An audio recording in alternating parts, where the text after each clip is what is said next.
Hey there, my name's Gary Sims and this is Gary Explained. Now I've got lots of videos here on this channel about how CPUs work. I've even got a video on how you can design your own CPU instruction set and then how you can write an assembler for that CPU instruction set. And the video I needed to make after that was how you can emulate your own CPU in software so you can test out that instruction set and the assembler you have written. And that's what we're going to do in today's video.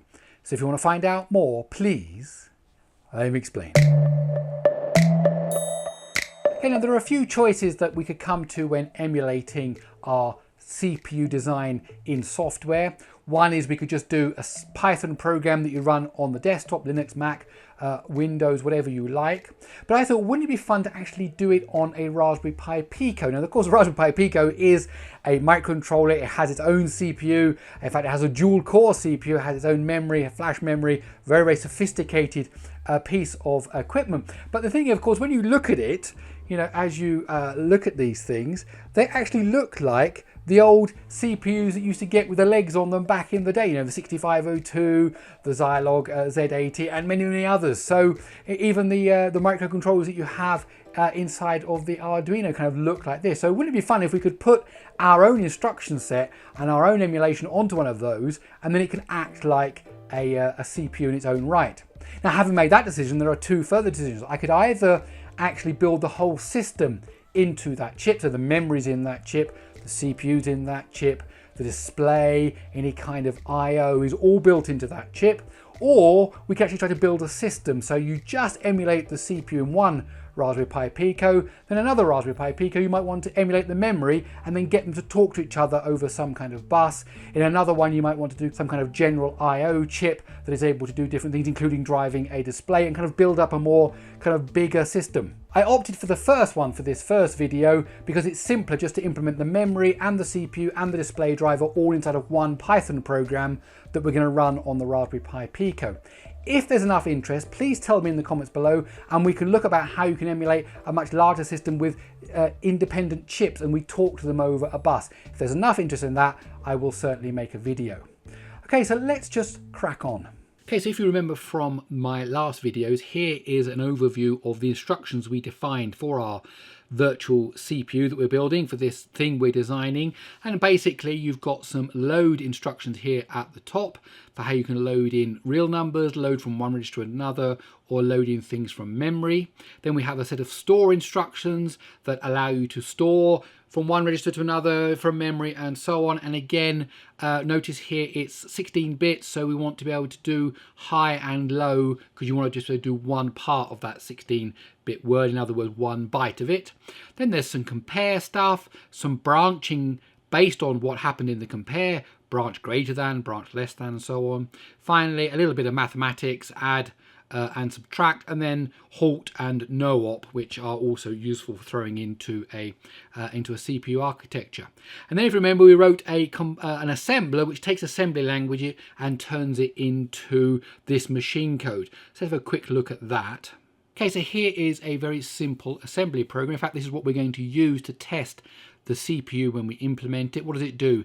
It loads into register 1 65, which is ASCII for the character A, and then it loads into register 2 an address FBFF in hex, and in the CPU we're designing, that is where I've decided to put the display memory. So when you write to that address, you're getting the first character of the display, and then the next address will be the next character of the display, and I'm using a 3-line display, 48 characters in total.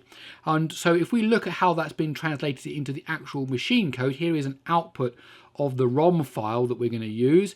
00, well, we know 00 is in fact load. In fact, I've got a bit of the table here again.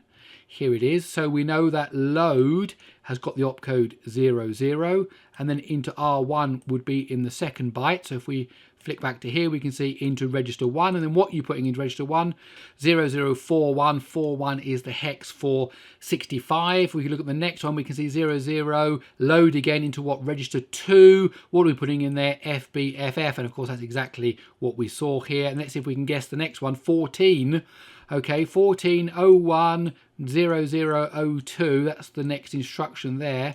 So let's go over to our disassembly. So 14, scroll down, here it is, look. So it's loading into two registers, and so we saw it was 1 and 2, and if we go back to our program we can see here, look, register 1 and 2. So that's it. So basically what we want to do is build a CPU that can take all these numbers, this is the machine code, and understand them and actually do those things. So we need to emulate registers, we need to emulate some memory, and we need to emulate a display so that when thing goes into the memory, it gets written out on the display. So this is the building blocks of emulating a CPU. Okay, so as I said, we're going to emulate this on a Raspberry Pi Pico, and we're going to be using MicroPython to do it. So MicroPython needs a file called main.py, so that's our main CPU emulator. We're going to use a few other files which we'll talk about shortly, and we're going to have an OLED display attached. So we've got a fully functioning system with memory, CPU, and a display. So here's the program. This will all be available, of course, in my GitHub repository. Then we're going to flash the LED. So here we've got a thing to set the LED. There are some flags here. Now there are a couple of modes that I've built into this. Debug is a pretty good one. So when it runs, it will just dump out onto the output inside of MicroPython, which is basically the serial output, as it were, the standard output, information about what the processor is doing. The interactive mode allows you to step through so you can see every single instruction. And then dump display true or false basically says, as it runs, should it just dump out what would be on the display, the OLED display, again on the standard output. And if you haven't got the display set up, this is a good way of running this. You don't need to have the OLED display. You can actually just run this here inside of Python. In fact, with a bit of tweaking, you could run it in any Python configuration. So we'll talk about those as we meet those registers. So as we meet those flags. So what are we going to do? Basically, we've got our CPU, and the first thing we need to do is we need to have some registers. Now, our architecture allows us to have quite a lot of registers, actually, because that second byte actually is a register number. So we could actually have 255 registers if we wanted to. But I've chosen, just to make this simple, we're going to just do it with 7 registers to start with. 15 kind of is the traditional one. So I've said registers 8 to 15 are reserved. Really, I suppose I should put in here something like, you know, R16 to R255 are reserved as well, because we're not using them, even though we could because of the way we've designed our architecture. So what I've basically got is I've got registers here is basically an array there that we can just change them. We need a program counter. Where are we porting to in memory? We need some memory itself. So here is how we're emulating the memory. It's basically just a byte array of 64K. And the last 1K starting at FBFF, as we saw from our assembly program here, there's that same address, look. Okay, that is basically going to be our character display. So 64K of memory, 1K of character display. You can configure it however you want. You could have much more memory. You could have a different area for the display. You could do the display in a different way. This is how I'm going to emulate it. And then we need some flags, because when you do things in a CPU, like if you compare two things, you need to have some flags. So we need is it 0 flag? Is it greater than flag? And is it less than flag? And this is the display start address, a variable that just defines this FBFF, so we can use it later on. Now, I'm not going to talk about this OLED display stuff at the moment. We'll skip over that. I'll come back to it later, because that's not the important stuff really here for our CPU emulator. Again, for this stuff here, not worth looking at it for the moment. We will do later. Okay, so what do we got next? A little function that prints out a number as a hex string, 4 digits long. So if it's 1, it will do 0001. If it's 255, it will do 00FF. So it basically prints out as 4 digits wide, which is good for the debugging, basically. Okay, so what this next function does is it dumps out the display to the standard output. Now, if you remember up here, we had a flag to say dump display. So we can basically, if we set that to true, then the program will call this function and actually dump things to the display. And what does it do? It takes the start address, which we know is that FBFF address. I've defined that. If you write this yourself, you can put the video memory wherever you want to. I just put it in the last K. And we know it's 48 characters long, so it's 16 characters, 3 lines, 48 bytes. And what it basically does is it goes to main memory. There we go. We define main memory as an array. This is basically how we are emulating main memory, 64K of main memory here. It takes that main memory, and it basically looks inside of it and says, oh, is this a printable character or non-printable? If it's less than 32, space is 32 in ASCII and UTF-8. You need to look up an ASCII table if you're not sure about that, and the characters below it are non-printable. So if it's less than that, then just print a space instead. If it is a printable character, then add it to our string, and basically we just print out the string and we go around in a loop. Here are 2 loops, one for the whole memory, one for each line. So 3 lines and for the whole memory, and then I print out these dashes at the beginning and the end to mark it out. So really it just takes what's in those memory locations and dumps them out, which gives us a very cheap and quick way of getting a display. Now the next one here again is for debug. It's called dump registers, and it will dump out the program counter, the code that is at the program counter, and the status of all the zeros, R0, R1, and if we zip to the end of this line, all the way up to R7, they just get printed out. And what are they? Well, they're registers. R6 is as simple as that. Registers, index 5, it's as simple as that. So that's how we're keeping the registers, and also the flags. What are the status of the 0 flag, the status of the greater than flag, and of the less than flag. Now, one thing to notice here, I do have this function here called disassemble. Now, I've got a module here called vdisassem.py. Okay, and this will also be in my GitHub repository. And what it basically does is it goes through the code and works out the string, convert this from this hex back into this text. Okay, that's what it does. It takes this binary machine code and converts it back into this text, and it's a disassembler, and it just creates strings based on what the numbers are. So if it's 0, 0, we know that's a load, and then it works out which registry it is and so on. And that will be in the GitHub repository. And what this basically, our main program is for debugging, it says, if I was to give you these opcode and this data, what would that be disassembled as? And it's just basically a quick program. Now, the actual CPU is very similar to the disassembler in that it has to recognize the code and do something with it rather than just create a string. So look at that code at your leisure. It basically just works out what 0, 0 is. Well, that must be a load instruction. What was 1, 4? Well, that must be that store instruction as we saw earlier on. And that's just good for decoding. Now, the main bulk of this thing here is in this decode function that I've written. Now, again, all the opcodes are available in that page that I showed up earlier on, the very first page. And it just gives us a reminder here, everything is 4 bytes, as we've already discussed. The opcode, the first register, if it's used, and then 2 bytes for the data. So load R1, ABCD would be 0, 0, 0, 1. In fact, that would be there, and then A, B, C, D. And so what do you do when you want to emulate the instruction? It's really, really simple. You say, what's the instruction? Okay, so op, remember, is the opcode. Shift to the right because it's only the first byte, this one, we want. And the first number, we've actually read it, is opcode is actually the whole 16 bits. We want the 8 bits. So you say, what is the opcode? What is the mode? That's by that I mean, what is this register number? Okay, and we basically have a big if statement. Now, there are cleverer ways of doing this. You could look it up in tables, you could look it up in lists, you could look it up in a dictionary. There's a whole bunch of different ways, but for really make it easy, you say, if it's opcode 0, then we know it's a load. Okay, so what do? Well, we basically put data, whatever was in that second 16 bytes, we put it in the register. So, you know, that really what is simple. 0, 0, 1, ABCD. Well, you put ABCD into register 1, which is what our whole machine code is. That's this here. Well, in this case, it's 65. So load into register 1, 65. Okay, so what we're basically saying is registers, put in the data. Now, for real simplicity, I don't do any sanity checking here. Look at this here.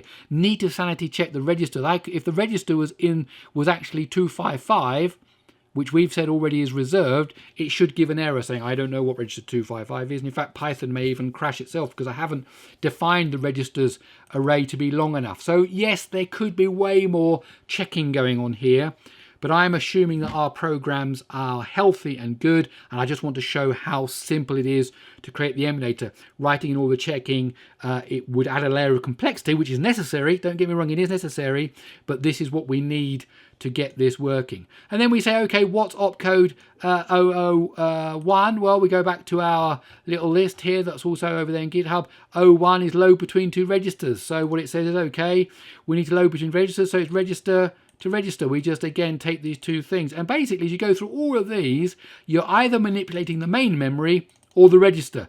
The main memory or the register. That is basically what a CPU does. It stores state, different types of state, either in the main memory or in a register, and then it actions the next thing it's going to do based on that state. And that's almost the kind of the basic definition of a Turing machine, that it takes state and then does something based on that state. And a modern day von Neumann, as they call them, CPU does that not with the head that Turing talked about and the ticker tape, it does that with memory and registers. Okay, now it might get a bit more complicated when we come down here to compare. So in compare, I've basically said the same thing. I said if it's equal, then set the flags to 0 flag is yes, and the greater than, less than are 0. Now, why do you say 0 flag? Because in the old days, a compare was really a subtract. And if you subtract two numbers, if you take away 10 from 10, you get 0. So you can actually do a compare by doing a subtract. You don't actually even need a compare option. As long as your subtract option, your subtract code can actually set the flags for greater than, less than, or for 0, depending on what you've done the subtract. I'm actually going to use my own compare opt code. We talked about that when I designed the actual thing. And again, I say the same thing. If it's greater than, then you set the flags accordingly. If it's less than, you set the flags accordingly. Same again when you're comparing a real number. This was comparing two registers. Same when you're comparing actual data with a number. Has it reached 10 in the loop, for example? And then basically branching, there are now four branchings. Branch equal than, so you basically, if it was 0, which means if it was the same, if it was equal, because 10 minus 10 is 0, then just branch to the address in the branch command. Now, if you look here in our program, we've got a branch less than loop, which takes you back up to here. So branch less than loop, what's that going to do here in our main program? Branch less than says if the less than flag is correct, then just jump to loop. Now in our binary data, we will see, let's look at what the branch less than number is. It is 32. So let's find the opcode 32 in here. Here it is. Okay, so it says branch less than to where? Well, to address 008. And 008, as we look back up here in our little program, takes us back up to here. That's where 008 starts. Okay, so that's what the loop is, and the assembler works out all these addresses for you. That's the great thing about the assembler, works out all the addresses. Add and subtract, same thing. Okay, either add, either subtract, either add, either subtract, either data or registers. Register, data, just depends on the mode. So we just work our way through those and do that. And finally, halt jumps to the end of memory, so the program counter becomes FFFF, and no op doesn't do anything. It just literally just ignores it, because if it's not equal to no op, then it must be an illegal instruction. No op is our last instruction. If it's not equal to no op, then it must be some kind of illegal instruction, and so it prints out illegal. If it is no op, it will just loop round, and that's basically it. And so what we do in our main memory is we just literally open up rom.bin, which is hard-coded for the moment. This is how our processor works. It automatically loads up rom.bin, and rom.bin is basically this file here. This is a text version of it, but it's this file actually in binary, in numbers itself. It opens it up, loads it into our main array. That's what it does there. Copies it into our main memory. And then basically, this is for interactive mode we'll talk about in a minute. It basically says, fetch the first 16 bits, first 2 bytes, fetch the second one. Here's all the stuff about debugging, which we'll talk about later. Update the OLE display, we'll talk about that later. But basically it says, call the decode function. Now that will return the program counter. Why? Because if you have a branch, you want to know where you're jumping to. Okay, and then it just goes around in a loop while the program counter is less than the end of the program we loaded in. So we know how long it is here because we loaded it in from a binary file. And it just keeps going round and round and round and round and round forever and ever and ever. Okay, so we haven't mentioned the OLED display and we haven't mentioned the debugging, but let's just run this program. Okay, now we're going to have dump displayed equal to true. Now let's just go back to the program. What does it do? It takes 65, takes the address of the memory, okay, stores, okay, whatever was in R1 into the address of the memory, compares to see whether we're at the end of 48 characters after 65. So what's 65 plus 48? Okay, 112. And so if you haven't got to 112, then add 1 to R1, add 1 to R2, and then branch. The compare was already done here. Branch, you can notice that the compare set those flags add doesn't change those flags. So we can do the compare, and then we can do other instructions and the flags won't change. And then finally we say, okay, if it was the compare, the last compare you did was less than, then loop back up to here, and it will go 65, that's capital A, 66, capital B, capital C, capital D, and it'll just keep on going like that until it gets to 112, which is the end of 48 printable characters. And then if that happens, it will then drop down here. It won't branch. It then starts with 32. 32 is space, and it will reset the R2 back to the beginning of memory, and actually it just goes around putting space.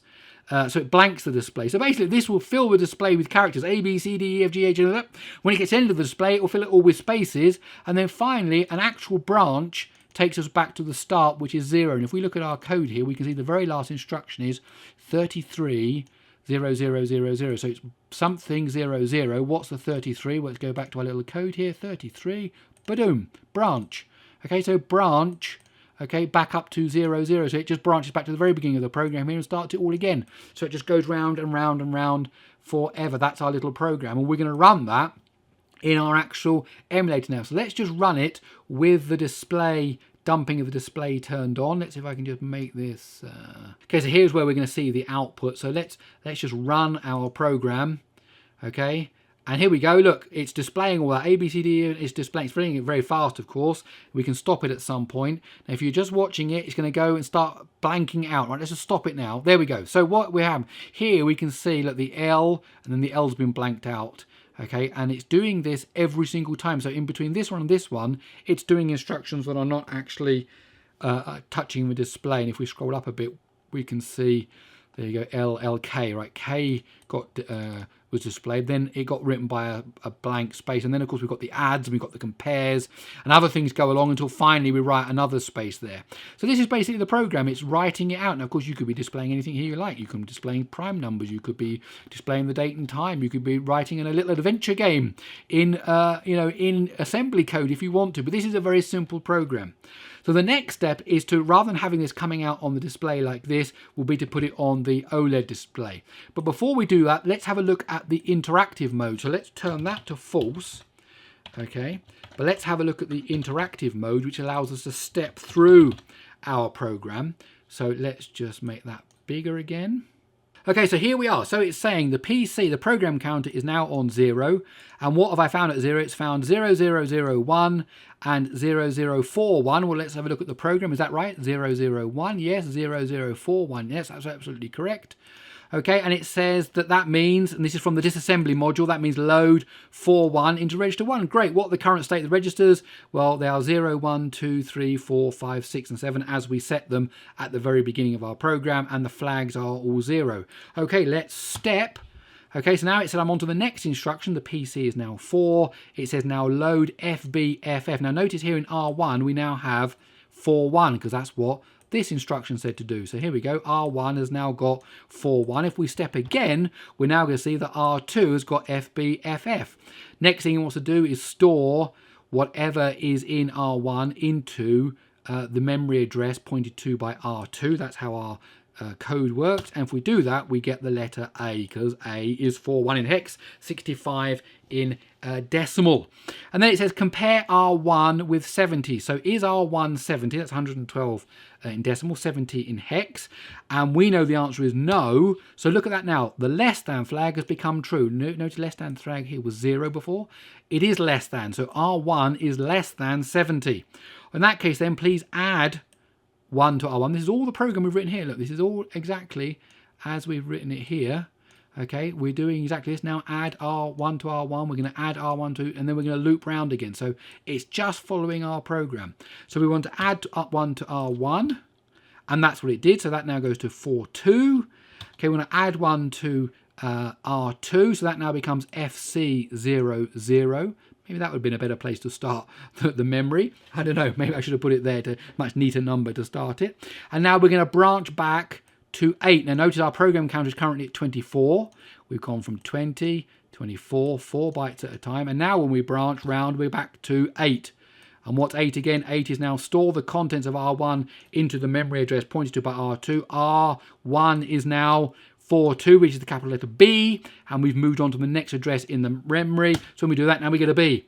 And that's it, and that's our program. It's going to run around, and we can just keep pressing this until we get a C, and then we're finally going to get a D, and we can just keep pressing it. And that's a good way of checking that A, the processor is working as you expect, as you execute different instructions, and also a good way of checking that your assembly program does what you wanted it to do. Okay, as I said, the next step now is to connect up the OLED display and then look at the code that we're using to run things in the OLED display. Okay, so here we have a Raspberry Pi Pico. I've also put in a reset switch. That's a very easy thing you find on the internet to connect to those. And I've also got an LED with a resistor here because if I've done some testing, I want a second LED that helps out. But we're interested in the display. So here is a very tiny, you can see here, a very tiny OLED display that uses I²C. And basically, if you see here, it's got 4 pins on it. 2 are for the controlling of the I²C and 2 are for power. So I've got it here in the breadboard, and basically you just need to connect up those 4 pins. So the first pin is marked as SDA and the second pin as SCL.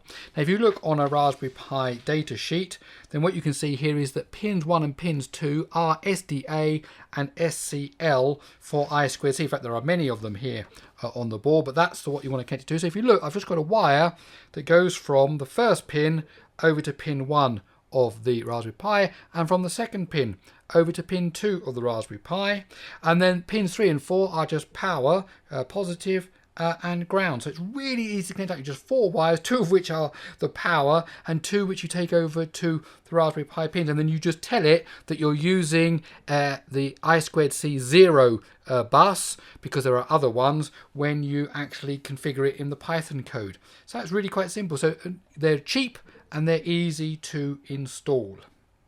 Okay, so the OLED display is connected up. You could connect any kind of display you liked, as long as you change the Python program to actually drive that display. You could even put a graphics display with, you know, pixels and graphics, and you could define the screen and memory however you wanted, because it's your CPU, you're emulating it, you can design it however you want. Now, as I mentioned, the OLED display is powered by this SSD1306 I²C driver.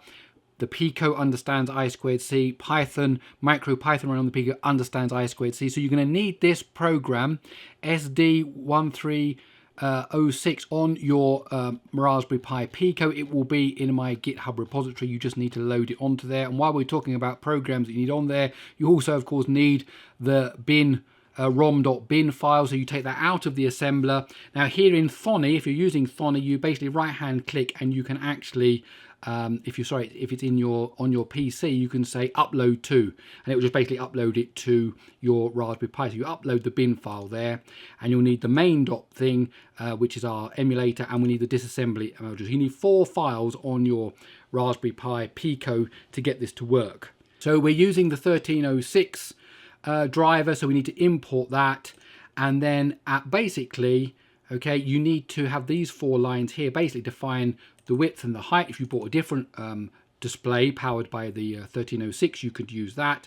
Basically, it finds it on the I²C port, and it basically defines the OLED driver as the driver for this display using the width and the height, and you're using I²C, which you found there to do it, and that's it, it's set up. So it's really easy in Pico with the MicroPython, because it understands things like I²C and it just does it for you.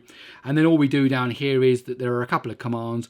OLED fill 0 makes it all blank, so basically every time we do this we blank the display, and we go through the main memory exactly like we did in the other function, working out what's not printable. We find out the string, okay, we build up the string, and then basically OLED text, the string you've created, X and Y always 0, but Y depending on how far down the display you go, and we increment Y by 12 pixels at a time. 8 pixel characters is the font, 8 by 8, so we leave 4 pixels between each line, so then you can get 3 lines of text in, okay, and it just basically goes around, and each time it just updates the text on the display, and then find it calls OLED show. These are all functions that are built in, so it can just display the text on there. So we now have a way of clearing the screen, showing the screen, and adding text to the screen. And so rather than dumping it out in the standard output, we dump it out in there, and then the screen basically works as it needs to. And then later on down here, when we're checking all of the flags in the main code, we basically say, then you basically always need to update the display. That's the function we call there. I also toggle the LED at that point, so we get a little flashing LED and the display is toggled as we do it. But it's worth mentioning that all that stuff to update the display can be quite long in terms of the time taken, so we don't do it every cycle.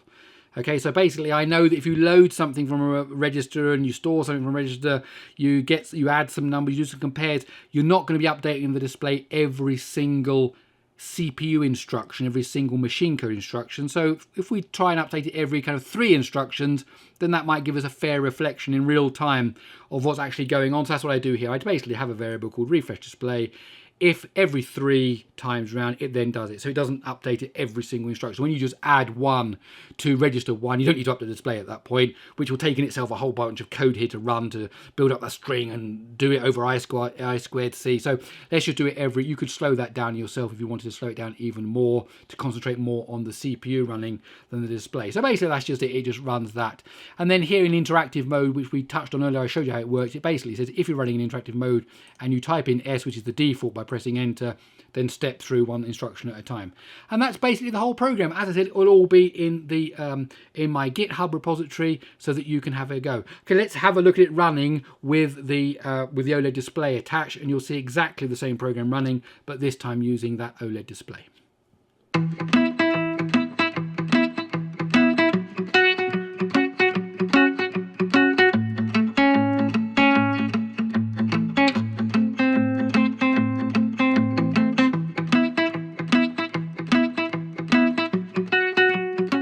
Okay, so there you have it. Now that is the basic CPU running. The biggest glaring thing that I didn't implement was any kind of stack.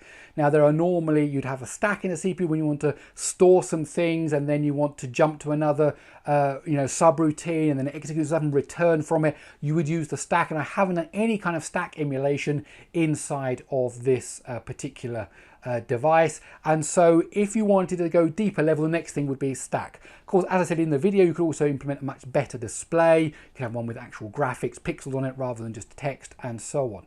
Anyway, let me know what you think and let me know your success in doing this yourself.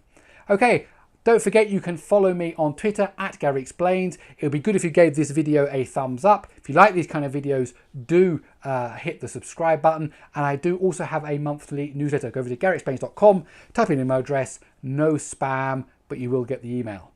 Okay, that's it. I'll see you in the next one.